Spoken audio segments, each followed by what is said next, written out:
이렇게 복잡한 이슈에서 어떻게 하면 성공할 수 있는지 전략을 짜는 사례 예시를 한번 들어보겠습니다.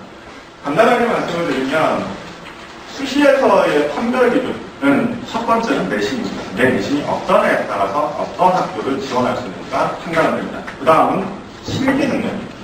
실기가 굉장히 부족한 친구가 괜히 수시에 굉장히 많이 비중을 두고 수업을 했을 때 일어나는 현상은 오히려 수능 공부에 방해가 된다는 거죠. 그래서 각자에 맞는 것들이 있어야 되는데 수시 모집에서는 말씀드렸다시피 내신하고 실기가 가장 학교를 지원하느냐 안 하느냐 어느 학교를 하느냐에 가장 중요한 요소로 작용을 하고요. 정시 모집에서는 그 기준을 수능이 가져갑니다. 수능 점수가 어떠냐에 따라서 지원할 수 있는 학교의 폭이 달라진다는 거죠. 올해 일정입니다. 지금 이제 수능이 11월 15일날 진행이 되고요. 수시 모집은 일반적으로 10월하고 11월 사이에 시기고사가 치러진다고 생각을 하시면 됩니다.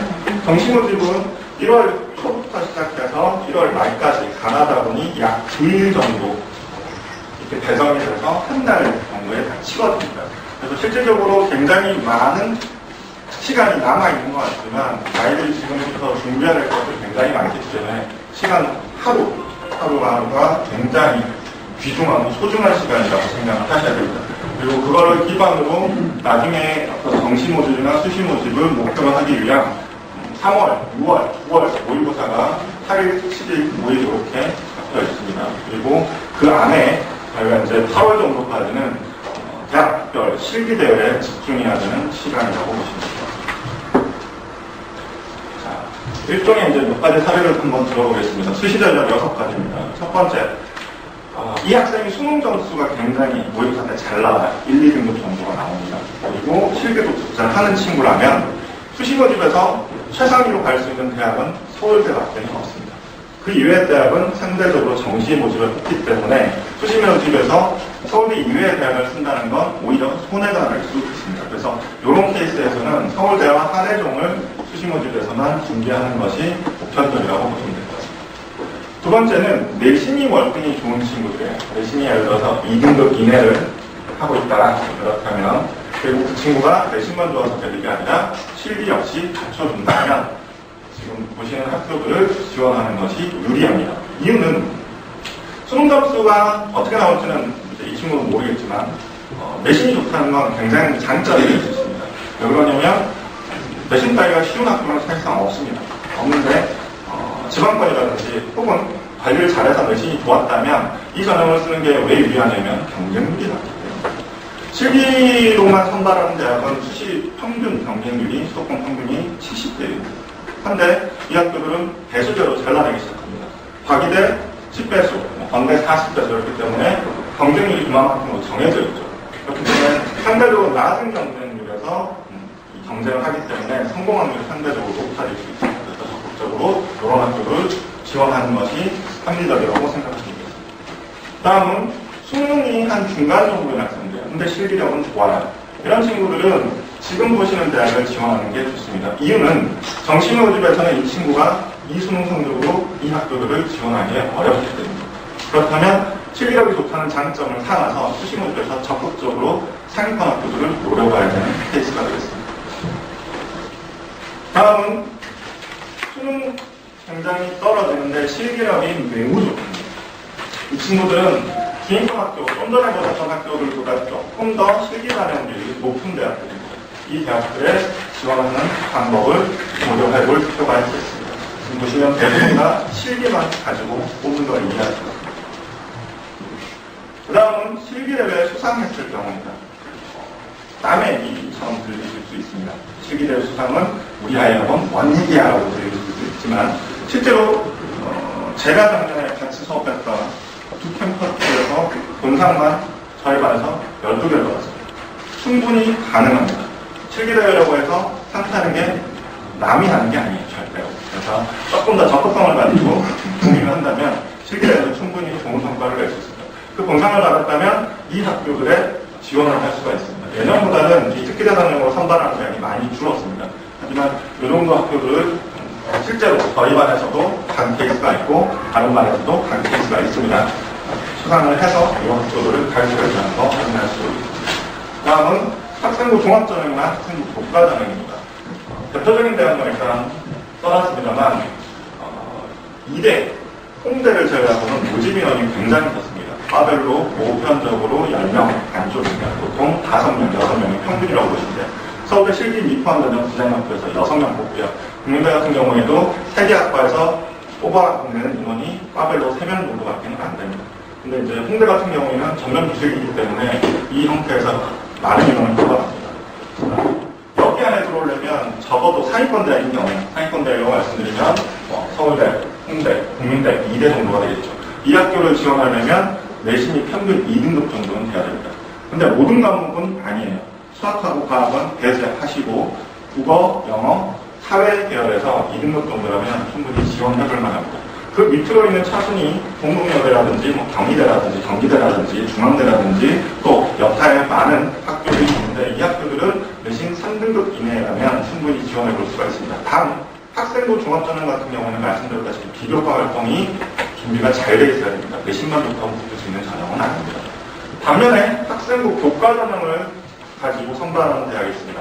한양대 에리카 캠퍼스에서는 학생부 성적만 가지고 선발을 하는데 이때도 2등급 정도의 내신이 필요합니다. 단 학교마다 반영되는 과목이라든지 학년별 반영 비율이 다 다르다는 점을 고려하시고 가셔야 되는데 이거를 어머님들이 혹은 학생들이 일일이 찾아보실 필요는 없습니다.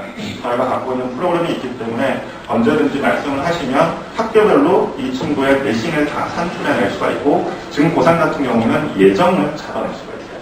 지금 아직 끝난 게 아니잖아요, 고3들은. 그래서 3학년 1학기의 성적을 올 1등급이라고 가정했을 때, 2등급이라고 가정했을 때를 두고 전체적으로 정확한 계산값으로 제시한다는 거죠. 그러니까 막연하게 내신을 열심히 남은 거 준비하면 좀 더 많이 올라갈 거야 라는 막연함에서 훨씬 더 사실적인, 객관적인 데이터를 준다는 거죠. 그래서 그렇게 컨설팅을 각 반별로 받으시면 될 것 같습니다. 그 다음은 정시 전략입니다. 정시 전략은 이제 크게 생각하시면 수능 정시에 따라서 달라진다라고 보시면 될 것 같습니다. 수능 성적이 월등하고 실기가 당연히 월등하다면 지금 보시는 이런 대학들 위주로 준비를 하십니다. 하지만 이 대학 외에도 가고 싶은 대학이 다를 수 있습니다. 근데 왜 이 대학 위주로 선별을 했냐면 상위권 대학들은 실질적으로 경쟁률이 낮습니다. 이유는 뻔하죠. 성적이 좋아야지 할 수 있기 때문에. 그래서 상위권 대학은 일반적으로 낮게는 평균 경쟁률 3대1에서 높게는 6대1 정도가 평균적인 경쟁률입니다. 그래서 굳이 이거보다 낮은 학교를 내가 가고 싶어서 쓸 필요는 없어집니다. 그쪽이 훨씬 더 경쟁률이 높기 때문에. 다음은 수능이 중간 정도라고 생각하시는 그런 학생들 같은 경우에는 이런 중위권 대학교를 지원하게 될 텐데 보시다시피 실기 반영 비율이 보통 반 이상입니다. 앞부분 학교라고는 조금 더 실기 반영 비율이 높습니다. 그렇기 때문에 일어나는 현상은 마찬가지로 경쟁률이 높아집니다. 평균 경쟁률 10대1에서 많게는 20대1에 육박하는 형태가 있습니다. 다음은 수능 점수가 매우 낮은 학생들은 실질적으로 이 위주의 대학들을 쓸 수밖에 없습니다. 앞부분보다 더 많은 실기 반영 비율이 보이시죠. 자, 이 학교들도 마찬가지 경쟁률이 더 높아집니다. 많은 경우 30대까지 육박을 하고요. 인기가 없는 학교는 반대로 오히려 경쟁률이 낮은 학교도 있습니다. 자, 그렇다면 이것들을 다 토탈해서 우리 아이들이 이제 어떻게 관리를 해야 되는지에 대해서 올해 학교 입시 관련지어서 한번 말씀드리겠습니다. 성적은 일단 작년부터 볼 때 영어 절대평가가 주는 영향에 대해서 한번 말씀을 드려보겠습니다. 아까도 독해에서 상대평가 독해에서 보셨다시피 이 중간층 4등급에서 6등급에 해당하는 학생들이 원래 굉장히 많습니다. 근데 영어 절대평가로 바뀌면서는 이 많은 54명이 다 1, 2, 3등급 강력으로 다 올라갔어요. 즉 시험이 그만큼 쉬워졌다는 거죠. 그렇기 때문에 전체적으로 점수 인플레 현상이 일어납니다. 보편적으로 예년에 백분위가 예를 들어서 70이었던 학생이 그만큼 시험을 쳤는데 올해는 꼭 80%가 나오는 겁니다. 실제로 본인이 갖고 있는 성적 데이터보다 조금 더 많게 나오는 거죠. 이유는 학교별로 영어 등급별로 변환 점수를 주게 되어 있는데 이 변환 점수에서 1등급부터 3등급 혹은 1등급부터 4등급까지가 편차가 거의 없습니다. 가령 원래 상대평가였다면 3등급인 아이는 제일 낮을 경우 백분위 77%를 받게 되었습니다. 한데 변환 점수에서는 거의 뭐 80점 혹은 90점 이상은 줍니다. 그렇기 때문에 본인의 평균 성적보다 엄청 뛰어 올라가는 현상을 보여주는 거죠. 그래서 이런 차이가 있습니다. 과거에 적용된 학생이 올해 이만큼 성적 변화폭이 생기는데 일례적인 사례로 국민대회를 지원한 학생들이 작년 혹은 그 전년도 성적을 비교해보면 약 9%가 상승하는 것을 알 수 있습니다. 자, 그렇기 때문에 우리 아이만 성적이 올라가지 않는다는 거예요. 모두가 다 같이 올라갑니다.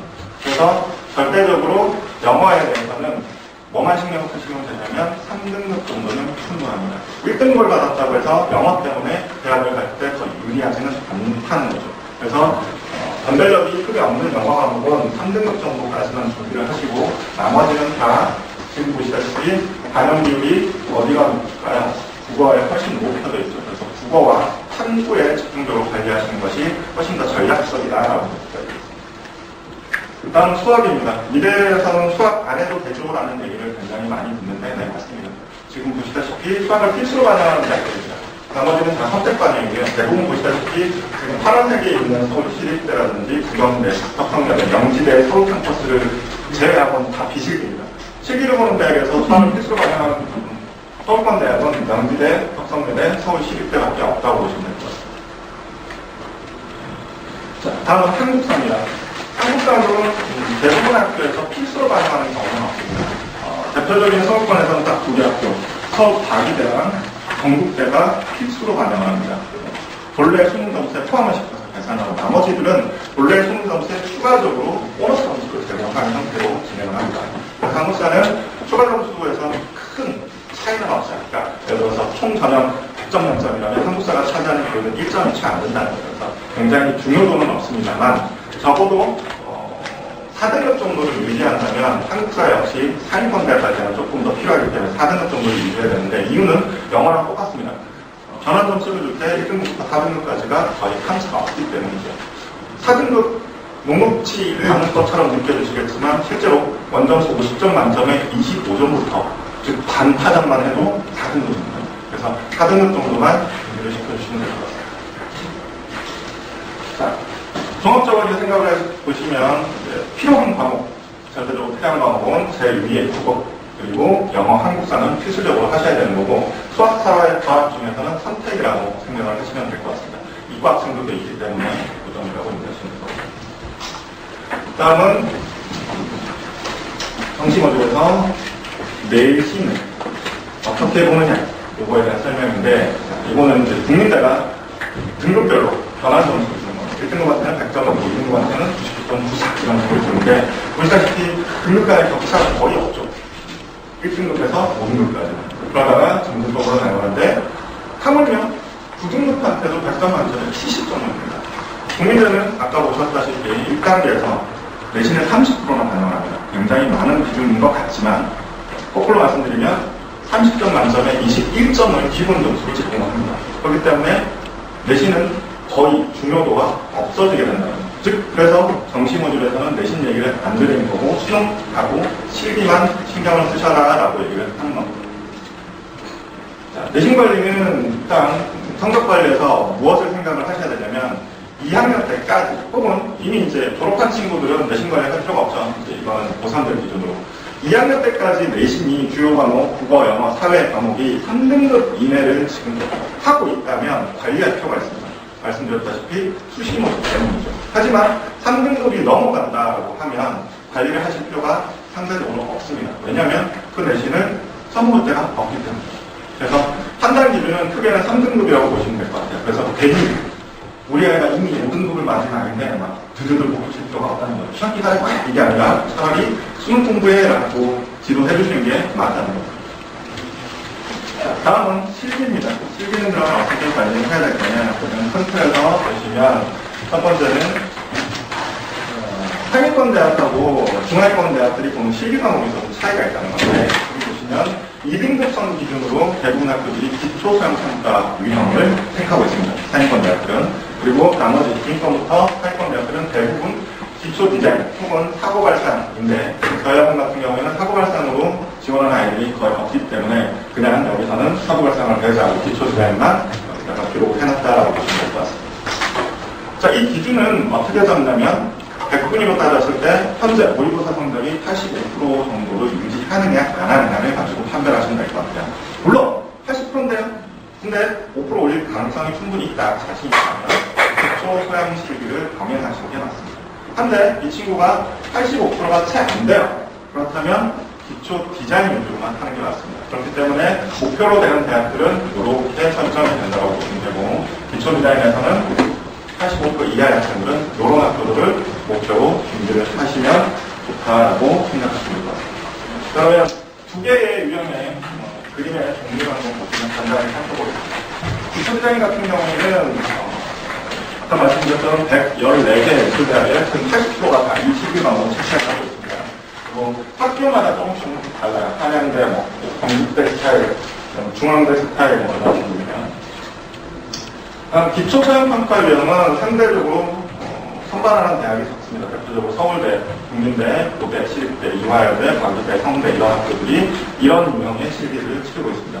실질적으로는 그려내는 내용은 굉장히 다르다라고 느끼실 수가 있겠지만 실제로 문제는 큰 틀에서 보면 동일합니다. 아이들을 일단 관찰하게 시킵니다. 어떤 대상물을, 실물이 됐던, 이미지가 됐던, 글귀가 됐던 그 관찰을 토대로 교수가 물어보는, 이걸 가지고 무엇을 표현해봐라는 건 기초 소양이든 기초 디자인이든 동일하다는 거죠. 그래서 어떤 경우가 있냐면 기초 소양과 기초 디자인을 병행해야 되는 케이스도 있습니다. 이 부분이 사실상 가장 힘들죠. 근데 그렇지 않으면 어떤 사례가 발생을 하게 되냐면, 예를 들어서 기초 소양만 준비했다가 만약의 경우 정시모집 준비하는데 수능 성적이 삐끗해서 그 학교를 지원할 수 있는 성적이 안 나왔을 경우 아이가 멘탈이 무너지기 시작합니다. 나는 이제 정시 못해. 이제 와서 기초 디자인에서 어떻게 쫓아가지? 이런 얘기가 나온다는 거죠. 이 친구들조차도 학기 중에는 이 두 개의 과목을 모두 병행해서 수업하는 것이 일반적이라고 생각합니다.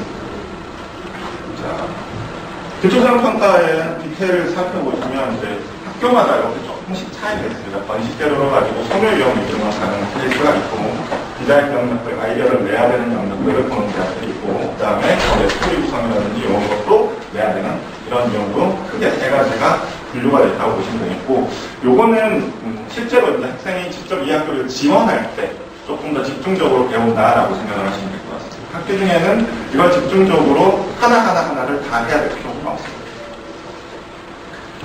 그러면 이제 기초 수련 같은 경우에 연간 저희가 수업 커리큘럼을 어떻게 잡고 있는지에 대한 목표입니다. 아무래도 초반에는 학교별로 수업을 할 필요는 없습니다. 이 친구가 최종적으로 그 학교를 지원할지는 알 수가 없기 때문에 성적이 나와야 되겠죠. 그렇기 때문에 초반에는 기초 수업 위주로 준비를 하고요. 실기대에 맞춰서 유형별 수업이 들어갑니다. 지금 이제 곧 국민대 실기대회가 준비가 시작이 될 건데, 국민대는 이제 보편적으로 5월 셋째 주에 실기대회를 개최합니다. 작년부터는 한 주 땡겨서 5월 둘째 주에 실기대회를 개최하기 때문에 이제 4월 정도면 국민대를 기준으로 먼저 수양평가 수업을 스타트한다고 생각하시면 될 것 같고, 그게 이제 끝나면 이제 바로 서울대 모드로 불입니다. 서울대 같은 경우에는 큰 틀에서 생각하면 이렇게 생각할 수가 있어요. 국민대는 수시모집이라는 게 특기자잖아요. 이외에는, 그리고 이제 프런트라고 학생부 종합사전 몇 명 뽑는 것 이외에는 실기 모집으로 선발하지를 않습니다. 그렇기 때문에 서울대를 국민대의 실기 수시 모집에 지원한다, 경험 삼아 준비를 한다고 큰 틀에서 생각하셔도 좋겠습니다. 그러고 나면 이제 수능 치고 나서 아이들 성적표가 나올 거고, 이때부터는 이 아이가 다 배울 필요가 없이 아까 보셨던 세 가지 유형 중에 본인이 지원할 만한 학교에 맞는 수업을 갖게 될 거예요.